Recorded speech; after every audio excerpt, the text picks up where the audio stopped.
Hello, it's Mr. Ward here, and today I'd like to take you to Newcastle University to show you why what you've learnt about nerves at GCSE is not totally pointless for those of us who won't be brain surgeons.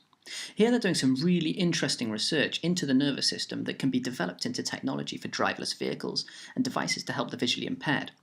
Now, the human brain is far too complex for this kind of research. There are too many neurons all interacting and communicating with one another, so we settle for the rather thick locust. These guys have very simple brains, so they're much easier to study.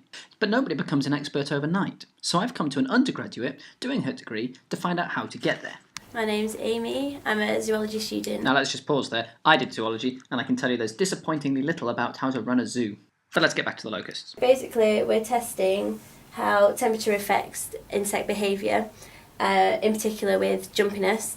We'll send electricity all the way down to the electrodes, and that will stimulate the neurons to generate a kick.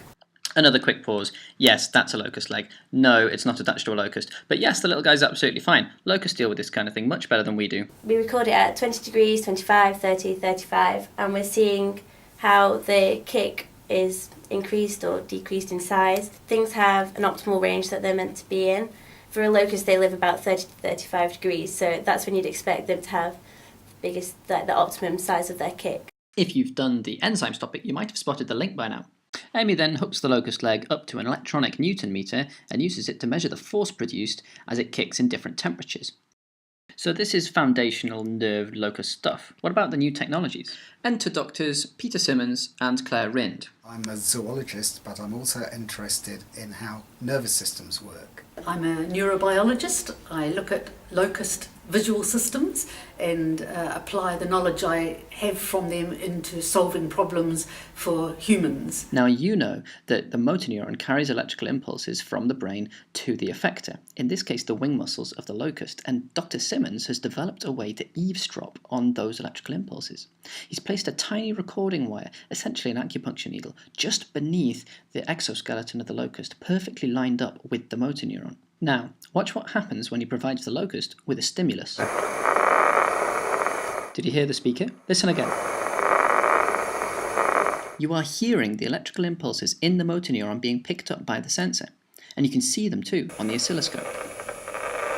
But what's the point? One of the functions of this particular nerve cell is to detect things that are going to catch the locust and then trigger escape responses, such as a locust when it's flying in the swarm will dive towards the ground in order to avoid being caught by the bird. The locust is an expert at looking at objects which are coming towards it, and we would like to confer that ability to detect objects which are approaching onto artificial systems, develop guide devices for people who are visually impaired.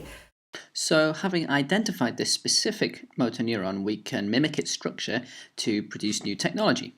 But what's next? We'd like to know how nerve cells develop in a developing animal to become correctly wired up, because the number of connections that's involved in a brain is absolutely astronomical. We know that sometimes brains go wrong when a young person is growing up, but we also know they go wrong when you become older. And unless we know how a brain works, we can't really tell what goes wrong with it when it doesn't work properly. Now, it may seem like a long way off, but if you want to be involved in this kind of work, you need to start thinking about it now.